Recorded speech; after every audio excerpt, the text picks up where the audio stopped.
bamunoonya naye kyayagala yakifunye naye bagenda mukwata kubanga maybe nga talina wakupostinga video naye waanaagiteeka bajagina social media platforms ze banoonya amanya ge era bamukwata ye kyayagala yakifunye yadde ayagala kwogerebwako era yayogeddwako Michael Kananula ono nno yayogerera poliisi y'ebidduka yakakasizza omukulu oyo driver bamukutte oyo banoonya ono anoonyezebwa erinnya walikozesebwa weeyagale ne walikoze mu bukyamu kyeŋŋamba mu bukyamu nze erinnya nalikola era mwabalabye n'abaagamba nti abantu tebajja kujja tibagenda kujja kulaba munnange waliwo omwami wano aŋŋambye abadde omu ku balanzi baffe abadde ku TV wano aŋŋambye nti omanyi kyewakoze tokitegedde tewakitegedde nti kati abantu tebakyajja kulaba muyimbi yekka omuntu okola ekintu ky'abantu bajja ne bakola ki kuba abantu baagambanga kati Seeguya atali muyimbi kikyetusasulira miliyoni 3 munnanga abantu ne bajja baba baagala n'okukulabako ate ng'ekyewuunyisa tekwaliwo n'abayimbi bayimba gwe yaliwo n'obasabukulula saalanga na muyimbi yenna nti ono siina na muyimbi genaga nti nkolera drop ku posta waliko wekka siina olala gye nagenda nti ngenze ku mukutu ki siina kyano yamu gye nagendako olaba nezaffe wagaana olaba nezaffe ku TV wano wagaana programu endala olwo abalala wagaanira ddala kati nze abantu tebantegeera munnaye nze nali nsoma bafaaza beekwata mpola komyawo Dennis wano nnyonnyole bano abantu bakitegeere bafaaza saafuuka faaza naye almost kati training gye bampa era yeeyo faaza tamala googera era mbeebaza nnyo mwenna those who wished me well era mpita ku programu zaabwe ez'enjawulo njagala nnyo namanya nti munjagaliza nalemwa because njagera nnyo naye saagala kwogera nnyo watya okwokya nti kubanga asikwokya nze tosobola kunjokesa mu kwogera nasoma public relations Makerere University is what I specialized in mass communication kati mba mmanyi ate public relations tegeeza kuzimba mannya ekira sijja kyogera era nzimbye gaabangi kuzimba kati n'okumanya kikyoyogera naddi weewaawo byonna tubikola Katonda era yamanyi oyinza okugamba kino nkikola nnyo naye Katonda yabakwatiddeko kati gwe n'otamanya nti yakwatiddeko so mbeebaza nnyo mwenna abanjagaliza naye saasobola kwogera ku channel ya muntu yonna na ku TV yonna ya muntu mulala byonna bye nayogera nga mbasaba nabisabira wano ku lugambo kuba we munjagalidde era ne posta kyenva nakuba nga nze ndikonzekka wekka era nga nze mbayita ne mukkiriza so mwebale kati erinnya lyenvuddeko eryo lwa TikTok gwe mbadde ŋŋamba nti ndyali mwagala okukola bw'oba oyagala okuba ow'amaanyi Katikkiro Charles Peter Mayiga ow'ekitiibwa ennyo ku mukolo gwange yagamba kola ekintu kyekimu consistently nga Seeguya bw'akoze olugambo nga consistently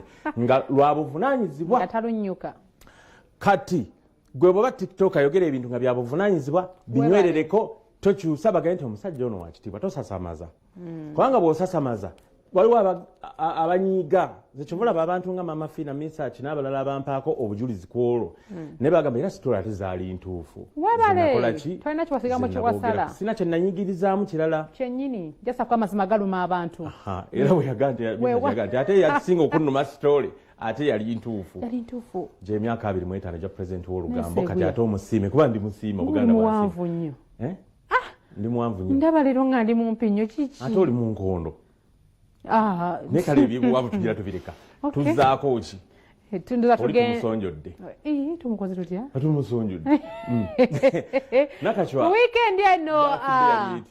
ku weekend eno twalinayo amazaalibwa ag'omukyala Jean Nakacwa owakayembya Dramactors bamusurprisinga wali abantu ab'enjawulo waliyo Bettina Namukasa owuwo waliyo Bettina ne ku mukolo gwawe namulengera bulengezi tugende mu maaso banaayiro Namatovu teyaliwo yali Bungereza ng'alina emirimu emitongole gyaliko bagamba munne n'atajja yasapootinga bulungi omukolo yakola bingi n'amala n'alinnya ennyonyi ne muze namusibula na bulungi tugende mu maaso waliyo n'Amoti omubalanguzi n'alyoka Amoti mbaira bakomedian babayimbi kubanga naye yakolanga omuyimbi kwolwo oluyimba lwa Cautions lwe yaddamu Mukama Katonda Cautions yajja wano ne bateekamu olw'Amoti n'agamba oluyimba nga luli popular naye nga by'Amoti bino byafuula binene byafuulafuula ebintu wuuyo yali abayimbi atwagenda mu kibira oba ne tukolayo ki mu kibira so olunaku bwetu we lwali eyo Jean Nakacwa small size tagejja omukazi oyo omukyalo oyo mumuneebalize yakwata ku mukolo gwange kyatateekamu nga tekiriwo Nakachwa munaye nkwebaza nnyo n'omukyala Aisha Ky'omuhangi ne bakama baabwe ba Senkubuge kubanga nagende Makerere nga njagala kubanga Senkubuge byafuukira eyo kale nodduka mukutwaliza wamu abo bakayimbira bayibawe bakayimbira Dramators ne Baromatic baagasse ekintu bakaromatic ne bakola omuzannyo Ezzike ne bayiteka ku La Bonita era actually tickets awezi muzitundibwa ku Papa Sport wenyine wali omukologo Ezzike kiregezo kuyingira Ezzike omuzannyo baguwandise baguyita Ezzike oba onfuukidde Ezzike ndowooza I think nakuzina omuntu akufuukira Ezzike Abaromatic baagasina bakayimbe nakuteka ku La Bonita mu ngeri y'emu nsaba nnyo omanyi oba yasuuse Florence Nampijja yabadde mukosefu mu katono just si kinene katonotono togenda n'ogamba atamwagala nti atandise okulwala katono nga bw'owuliramu nti mpuliramu akawewowewo yateredde kati ali bulungi n'atasobola kujja ku mukolo mukyala nkwebaza okujja yakoma mu parking wali naga njagadde ntuukirize obuvunaanyizibwa n'omulala waliwo omulala kamuleke naye yakoma mu parking naye nga kale genda mu maaso byeyo mwana bwange lwakuba Nampijja yaleeta ekirabo kyange kati nsaba ssuuka bulungi ekirabo yagamba ekirabo kyo njagala kikuwa ate kati nga katikkira neweesesa neŋŋamba kansirike ngaalwako ebyagendera okwo nga byali bulala leka batuwe birthday ya mukyala ki Nakachwa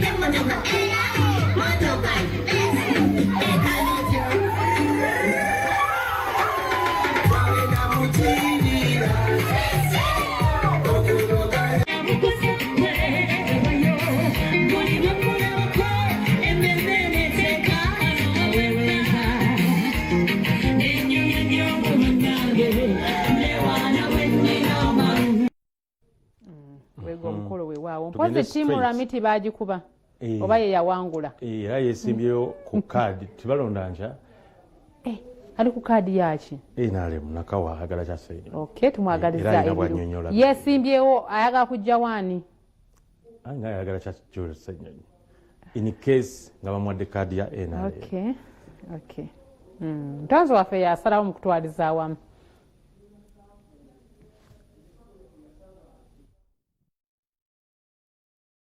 otya munnange alhamdulillah ndi bulungi sinattabu tukulabye ng'abaana kyo bakola mu kisaawe wano well omanyi ebyemizannyo bigatta abantu bangi lwaba abavubuka abasinga wano bonna bavubuka bali mu byemizannyo tutandikidde kasawe koleka akataka nga kyetwagala okukola ekigendererwa kyaffe eky'amaanyi kwe kugatta abavubuka nga tuli mu bya sports abavubuka bagala bya mizannyo n'abayimbi baabwe katubaleetera abayimbi baabwe ne bazannya omupiira ne tubateeka wamu so ekigendererwa kyabyo byonna kubanga tukwatagana nga ate tweyongere mu maaso kuba nti tugenda mu maaso naddala abavubuka bateekamu amaanyi n'okukolaganira ewamu kubanga ekisinga obukulu kyonna mu nsi kwekubeera nga abantu bali wamu so naye nkwebaza n'abannamule mwenna ababadde wano okuba nti muzze tukwataganire wamu Nakawa 2026 yaffe kubanga mwe tuwangalidde mwe tukulidde nze mwembadde okubanava okusoma mwempasiriza ne famire kati tewali ansinga kuba esimbyewo bonna abali nange omanya Nakawa omupiira guno ng'ogyeko okuba nti mumadde munyumirwa abebbanda balaka be babawangudde bafunamu batya bagenda kifunamu batya first of all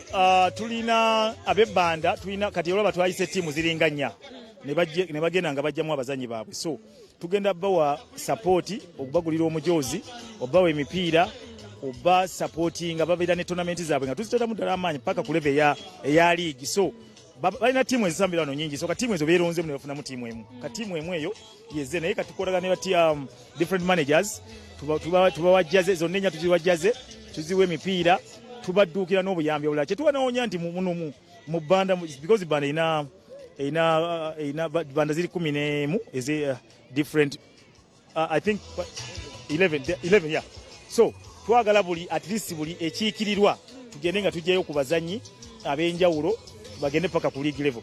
Kuva buto omupiira ngwagala, omupiira gwansomesaako, bamanyi essomero lye bayita Dikke eriri Masajja eyo.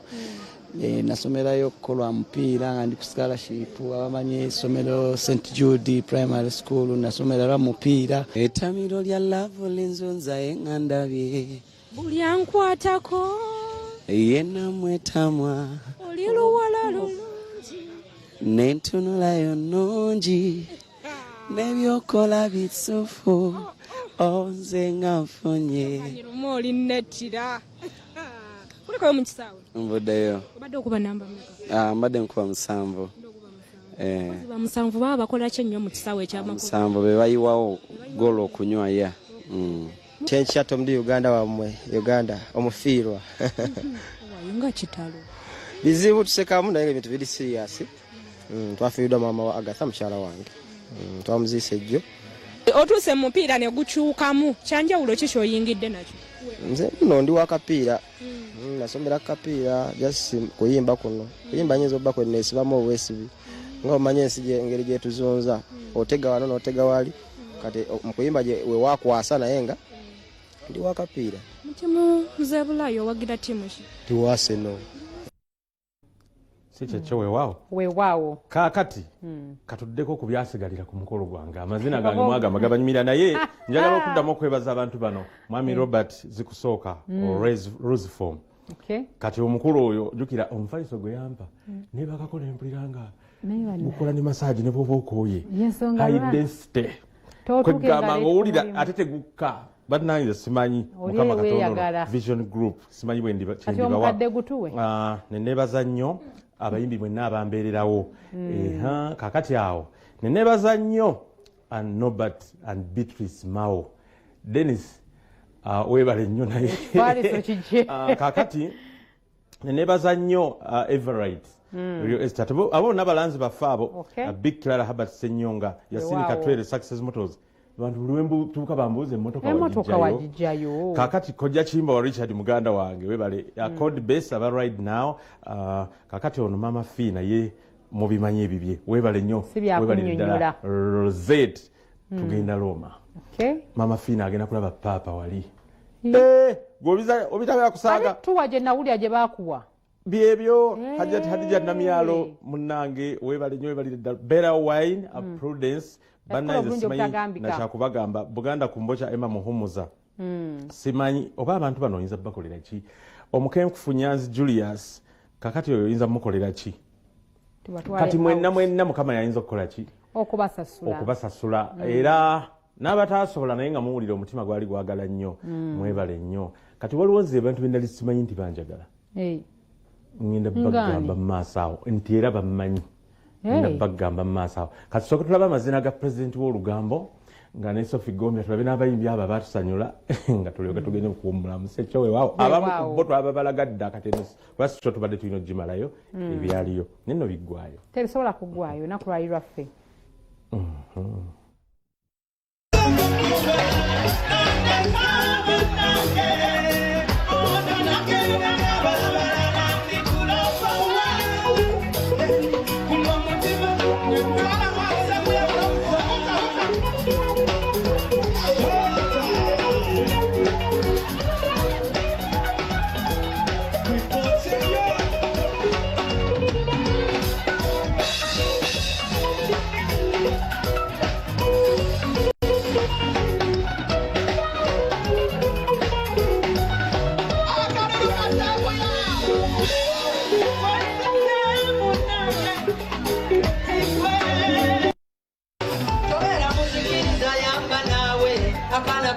Kema bokalimba wote mwatete temwerifuse lityo kyoleketa mumanye bwennumwa n'ennyanya ziriba zengedde okutunuza wukalekebwa omulimi tuve mu kintu kyemugenderera ojja kufakanya sibe mwana wamukisa erako nange tulayira kiwanyoko asaabidde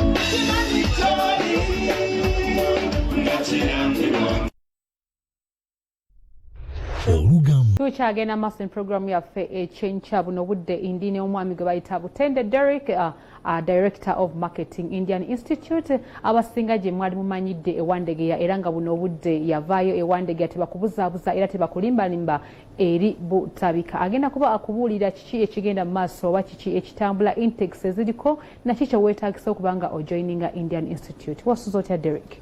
Nasuze bulungi moderator. Ekisooka kwebaza olw'okunkyaza ku Bukedde TV. Era ne neebaza n'abalabi ba Bukedde mwenna. Nze amanya gange bambita Derek Mutende era nkolanga Director wa Marketing Indian Institute of Health and Allied Sciences. Yenyewe. Indian Institute. Like omuntu yandiyagadde okugimanya location ennungi kiba tusookerako ddala waweesanga butabika side kiwa wennyini kubanga ne Wandegeya mwavaawo. Ekyo kya mugaso nnyo olw'ensonga ndi twasenguka. Twali tubeera wano Wandegeya naye wali tewatumala nga bwe mukimanyi nti kibuga nnyo. Then ne tugenda ebutabika tusobole okufuna space emala okola ki oconstructinga classes oba structures oba ebyemizannyo okulaba nti omwana wo asobolera ddala okola ki okusoma mu kifo ekyeyagaza. So nga bwe mulaba ku screen ezo ze hostels zaffe era eyo gye nviridde okujja wano ku Bukedde TV. Era eno institute esomesa nnyo medical courses oba ebyobusawo. Bwe njogera nti medical courses kyentegeeza nti ezo course ez'obusawo era tulina courses nga nursing tutandikira ku lulengo oba ku level eya certificate. Then tulina midwifery still certificate. Tulina medical laboratory techniques still certificate. Tulina ne pharmacy certificate. Then nga tuvudde ku certificate ne tudda ku diploma. Tulina diploma ya clinical medicine. Tulina diploma ya pharmacy. Tulina diploma ya medical laboratory techniques. Tulina ya nursing sciences wamu ne ya midwifery. Then ekyenjawulo kiriwo nti fenga Indian Institute kakati tukuze. Tugenze ku university. University level. Yes, we have upgraded to a university level. Era egenda kubanga eyitibwa Jeff International University. Then Indian Institute egenda kuba as a faculty oba kigenda bakitundu ku Jeff International University. Kubanga kati Jeff International University egenda obera the mother. Then eri kigenda kuba kitundu ku Jeff International University. Ngababa ku Indian Institute ngandi agadde okweyongera nga agenda ku Jeff University. Yes. Kubanga kakati nga Indian Institute egenda kuba, let me say for example, it will be called Faculty of Health Sciences. Health Sciences. Yeah, but within Jeff International University. Then Jeff International University we have come with more courses. For example, we're going to have a Bachelor's of Medicine and Surgery. We're going to have Bachelor's of Nursing Sciences, Bachelor's of Dental Surgery, Bachelor's of Statistics. We have Bachelor's Information Technology, then Bachelor's of Computer Sciences. There are very many courses that are still in pipeline. We are going to make sure that we deliver the best. And as you seeing maybe on the TV, tulina ebintu bingi nnyo ebyenjawulo. Tulina hostels ez'abalenzi, ebisulo by'abalenzi n'ebyabawala. Tulina ebyemizannyo ebirungi ennyo, sports. Tulina ekisaawo ekyomupiira era kino kituuza abantu emitwalo 2. Tulina swimming pools 2 eri gye batandikirako oba gye bayigirako, then n'ogattako neya training oba eya competitions. Mwana amaizi osoma relaxing ku bwongo. Then omwana wo bw'abanga amaze okusoma mu time etali ya class waddembe okujja nakola ki naswiminga muko nagenda nazannya ku volleyball oba tennis oba netball, byonna twa making sure ndi tubiteekateeka okulaba nti omwana wo asomera walungi. So kakati moderator ku by'okusoma byo twabikwata bulungi nti fenga Indian Institute tukimanyi nti ekintu ekikwatagana ku bulamu kyetaaga kukwata bulungi yes era kuorganizinga bulungi olw'ensonga nti obulamu tebabuzanyisa. tosobola kuzanya naki bulamu kasita obeera toyina bulamu obeera toliiwo so n'olwekyo ensonga lwaki ffe twateekamu ssente nyingi okumakinga sure nti zino koosi ze tusomesa buli koosi erina kyetuyita laboratory pharmacy erina laboratory zaayo nursing erina laboratory zaayo medical laboratory techniques erina laboratory zaayo clinical medicine buli kimu ekyo twakikola okuteegeka okulungi okulaba nti abaana basoma bulungi era bavaayo nga balina obukugu. Mukulu Derrick, fatubuuzaamu eyandyagadde okujoyininga university oba okujoyininga Indian Institute yeetaagisa ki oba buli avudde mu ssomero asobola okujoyininga requirements ki ezeetaagisa? Neyanza nnyo olw'ekyo ekibuuzo ekirungi. Fenga Indian Institute tuli registered under the Ministry of Education and Sports.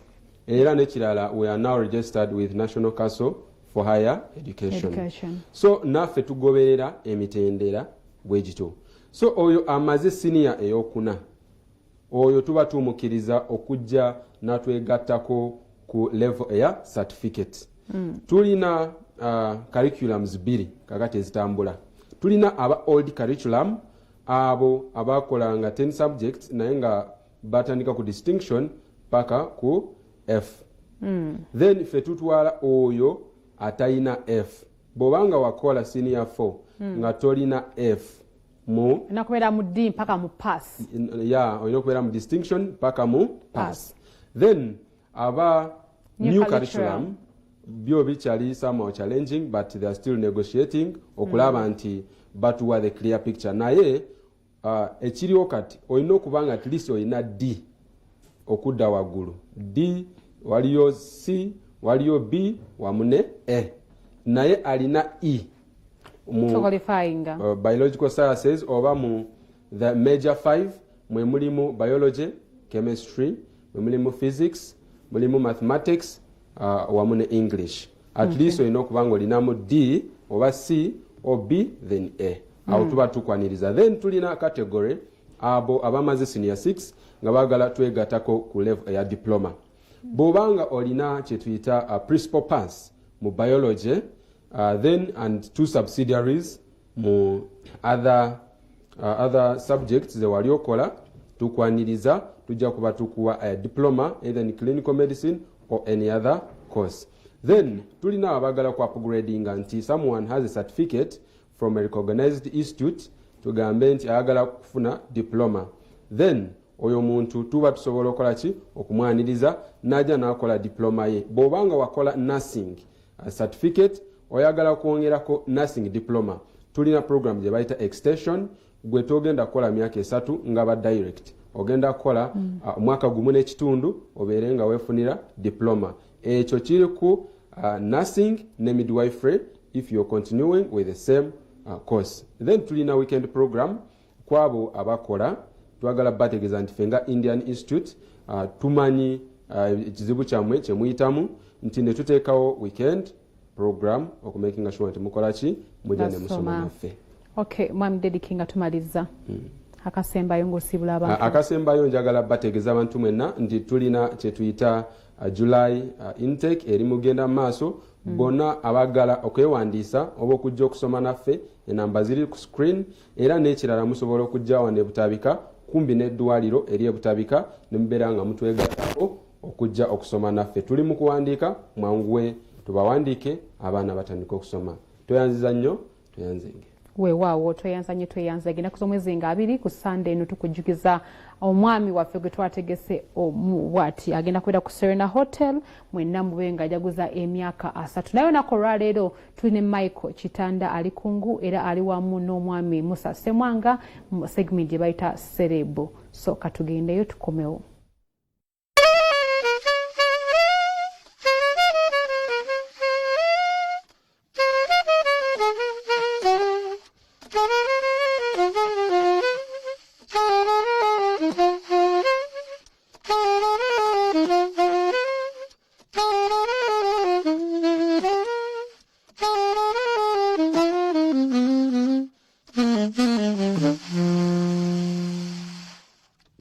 Yes indeed. Amachago olunaku olwaleero tugatandikidde mu vibe, tugatandikidde mu music bwatyo aliyo emyoyo. Music ono ntera nnyo muwulira ku mikolo naye muganda wange mindset eyo tugenda gikukyusiza Sunday eno ennaku z'omwezi genda bbeera 2 ku Hotel Serena wali e Kampala.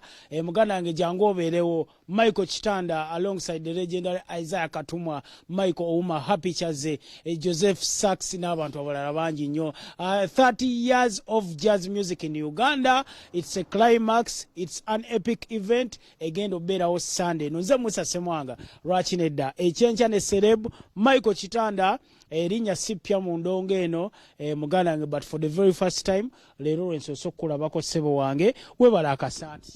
Weewaawo nsanze okubeerako wano. Okatadde nnyo akasaati kalimu ekimuli kalimu ki. Andi waŋŋambye nze jenga neetegese. Ng'oyimiridde. Nange njakosa challenge ya Bebe Cool. Nange neŋŋamba why. Kanemaleyo naye nsanze okubeera wano amakya amalungi mwenna abalaba Bukedde TV. Manya gange nze Michael Chitanda. Era nga ndi mufuyi wa saxophone omulere. Great to be here. Twambadde essaati zaagala okufaanagana n'empale eyagala okufaanagana kwegamba tulinga abeeteeseza tulinga abali mu uniform. Nga bwe nagambye owaayi. Kojjeeyo kati ennyumba ne wejja. Ennyumba ne wejja. Bw'oba ojja ku bintu nga bino munnaye olina okujja nga weetegese. Ng'ojjeeyo zonna. Yes bo. Alright, tutandikidde mu kayimba kabayita Say No More, right? Wakata around May this year. Abantu olowooza baaka feeling how was the reception mu bawagizi bo?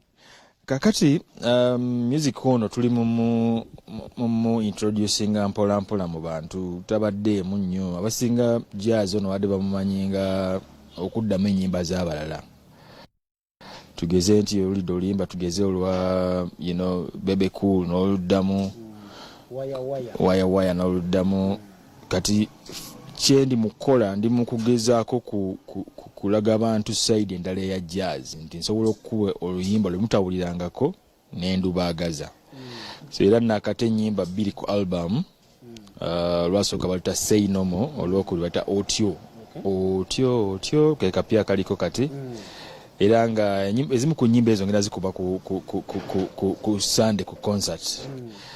Ndowooza tunalaba engeri abantu gye banaazi welcomingamu ku lunaku olwo. Naye nga sofa ennyimba ezo zikola bulungi ku mitimbagano ku streaming platforms abantu si Uganda wokka ne mu nsi endala abantu bazistreaminga yakizaamu amaanyi. Michael Chitanda omuntu nga gwe mulundi gwo gusoose okuwulira erinnya eryo, how can you describe Michael Chitanda? Who is Michael Chitanda? Michael Chitanda mukomonsi wa mulere era nga natandika okukuba music nga ndi mwana muto mu brass bands nezikumba era natandikira mulagaawo band bagita Omega Brass Band. Nali nkuba trumpet nalina emyaka 6 so nenzijanga nkula and then bwe nakula nayagalanga nnyo okukuba mu mulere guno gweta saxophone. Era mukugu kufuna olwasooka nakubirawo oluyimba awo nentegeera nti ekintu kino kirabika bakikolera nze era nkubye saxophone ne kumala emyaka egiwera 12 kati. Sisinkanya abantu ab'enjawulo mu lugendo lwange. Isaiah Katumwa y'omu ku bantu abatandika olugendo lwange, and then bwe ngamba abantu nakubako ku stage emu ne Banabo yabamu bayinza okulowooza nsaaga naye nga bya ddala era we yasemba okujja wano 2000 to Sheraton. Yes, exactly. Era thank you. And I've been around for a long time. Abasinga bandabye ku mikolo ng'embaga bakulabira nno mu Kwera band ebiseera musajja wa Kwera yalaga yabeeranga okitintala ekyemmanga omukona yani I'm forgetting the name jo Kwera weeri yaddawo era y'amaanyi kati endoza inawe kuba mu weekdays waliko ne Mujanzi band aliko ne Mujanzi mpola then aliko ne mjebaita Code 9 band. Yes. So mbaddewo then nkubye n'abayimbi bangi Jose Chameleon nkubye n'abayimbi bangi Maurice Kia era kwe kutuuka wano nti ndi mukola kati nyimba zange ndi mukola album egenda kuba etundibwa ku lunaku olwa Sunday nja kubaawo ne copies entonotono so baba oyisemu n'akasente so okwefunira ku lutambi lwange olupya. 30 years of jazz in Uganda, how has the journey been? Jazz nja kugamba nti nga music omulala inawa okay jazz wanjawulo ko tujja tukyogere bwe tutyo nti abantu abawuliriza jazz nze ntero gamba abantu nti obwongo buba busunsulemuko jazz kye kintu buli omukyawo kati ba Vincent jazz tebamusobola Vincent namulabya eka awuliza jazz ngeri naye nga jazz ndowooza the mindset about jazz here etandise okukyuka. Nja kugamba nti no music mungi atagenze bulungi ebbanga lino ettonotono especially after covid abantu badde bayimba nyimba sijagamba nti embi ne mulimu ezesita zaize kati abantu besanga banoonya music omulala w'okuwuliriza kati naffe ne twesanga jazz abantu bamujumbidde nnyo ebiseera bino era bw'olaba ddala live music ennaku zino live music ajjuza nnyo you know so tukyenyumirizaamu era tetugenda kuzikiza era abaana bangi bakyajja abakuba jazz era kansubye nti ne audience naye egenda kweyongera ate nga munaye esupporting ebivulunga bino bituba tutegese. Yes, oyogedde ku kya brass bands noyogera ku Omega n'amasomero gwasomeramu wasomerako e Naggalama? Buterevu nasomera ku St. Joseph's Naggalama high school era ng'eno ate gye nayongera okubangulirwa si mu music yekka kubanga motto yaffe Naggalama yalinga disciplined we succeed ekitegeeza nti bw'oba olina empisa mu buli kimu oba ojja kuwangula ate empisa teziri ziri bingi ne music mweziri ate ng'ovudde ku kyempisa St. Joseph's yambangula nnyo mu music yansomesa okusoma music it's a Catholic school so music is compulsory era nenyumiriza yonna gyempise mu masomero gonna gyempise. In most cases nze wenakulira ebiseera bye twakuliramu nga omuzadde omugamba nti ngenze twalina ekifo bakiyita Kigobe nga gye tukolera amaloboozi twalina ebirooto by'okubeera abayimbi abakabi naye nga buli taata wange bamugamba nti agenze mu Kigobe kukola amaloboozi alina perception gyafuna nti omwana muyaaye. Growing up around your family and parents to be specific, how did they perceive your choice of becoming a saxophonist?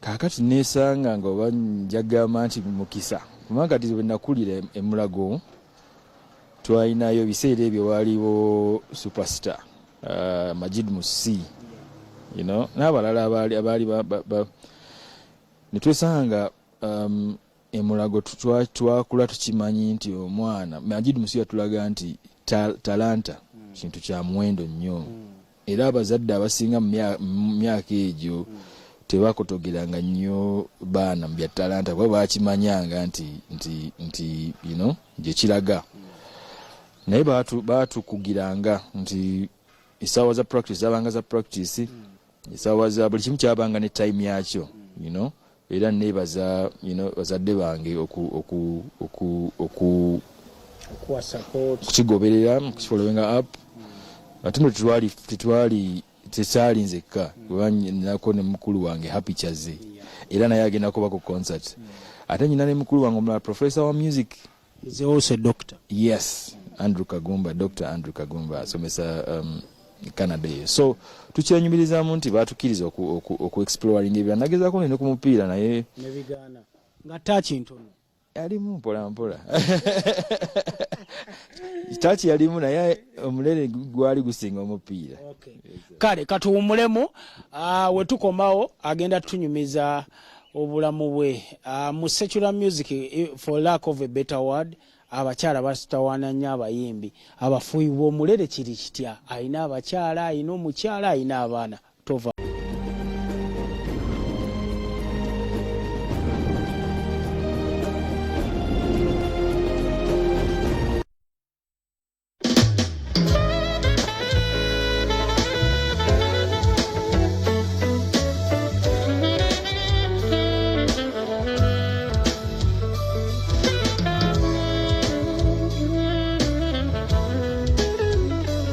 Debra on camera, Muwanga yakozenga a producer wa leero, TK overseer Vincent yatutambuza wano tuuka wano gwatulabaawo oli wakabi. Abaganda bange mwenna abatwagala omanyi last week mbaddeko up country, mbaddeko ehoyima eyiganga lugazi mukono nengendako ekiboga naye nga abantu bagamba Ssemwanga tweyongedde okwagala. Bansabye neesimbewo naye nkyakirowoozaako kwa nina gye nayitera gamba tugenda kuwa ne bagamba muze mujubisa abantu bangi lwamiti namulaba wano mwamujubisa yafuna obululu wagamba umeka tike otike atugamba buna kati wenteekawo tikoma ya negadinze nti tika ye yabikola ki ye yabitandika naye well and good. Thank you for the support. Wabula ndi wano bajjukiza nti ennaku z'omwezi nga 2 which is this Sunday tugenda beera ne Michael Kitanda the man himself, muganda we Happy Chaze, Michael Ouma, Nava Gray, legendary Moses Matovu, bonna tugenda beera nabo ku Sunday. 30 years of jazz music in Uganda. There is no better way of celebrating that achievement okujjako ngoze n'otwegattako. Michael, we tugendedde mu break oyogedde ku muganda wo Happy Chaze. Kibuuzo kiyinza okuba kiri inappropriate but for our fans and viewers kumwambia ni mukulu abantu tebaga kwogera myaka gyabwe. Happy mukulu wange nze last born waka muli abaana bame tuli mukaaga kali Happy gwenzirako esebo gwenkombenziro kumabega esebo esebo. Influence ye in your career on a scale of 100 erish? On a scale of 100? Yeah. Influence ye ku career yange? Nyagama nti eri 100. Kubanga tukuze FMB, you know? Ate jikira nga abana abakuze bombi usually muba mwegolola nti wano kino kibulamu kino kitambula kino. So bwe tukuze bwe batukuze kuva dda ne girlfriend ziba dollars mekeza kizike dola mitwalo 5 ziba dola meka $15 kibadde kyagala mu dakika nga mmeka okubanga tukimaze eki noza mu dakika 5 tuba tukimaze eki kiba kiwadde ate tekyetaagisa bingi kumu surprise nga dakika 2-3 nga goyitamu impise challenges kizo sanze. Well nyingi nnyo ekisooka nti kati music ono tulina omwagaza abantu ne bamwagalira ddajuka si bigambo so kitwala kingi nnyo okwagasa omuntu omulere guno. Challenges that of course eza bulijjo zetusanga abadongo ez'okunyuka ekiro bwebityo yadde siri mufumbo naye ebintu ebyo olumu of course it's very challenging night life ejja n'ebintu bingi oli yandyagadde okutandika ofuwa omulere ogusookebwako gwa sente meka?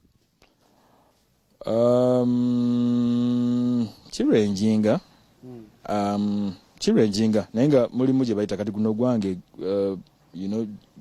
waliwo eyagonsigamu naye nga guyinza otandikira ku miliyoni ng'emu kitundu kwambuka oba motivation waliwo ne kasaka mu friends akapya lwaki bebe kulu mbonna kale tuyimbe valuvalu ka miliyoni goyagala oba nandujja you choose one badde mboza boboza tugende mu maaso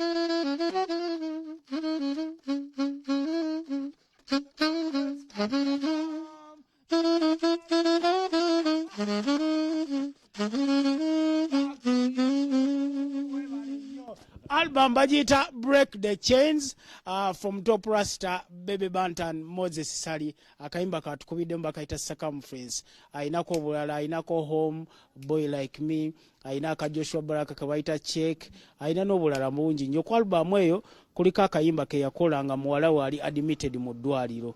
Ne bamukubira mu studio, abali mu studio abagamba Tiwe bityo kati nga nsembyayo okwebaza nnyo Geno Proscovia na Loiso ate nebaza nnyo Geno Salim Sale Kalebwa akandanaho mwebale nnyo kakati kyekitako mwebale nnyo mubaire ddala era nga abanyambaza ku Goma Seri nnungi ne weteri beautiful Bakushona Designs basangibwa ku Zai Plaza ne wali ku Lion Shopping Center na Mirembe Road. Katugende mu mbozi zaffe za boda boda tusinkane Onako Rencha nga tukyayongera okubawa ebyali ewa Segu yako Papa Sport.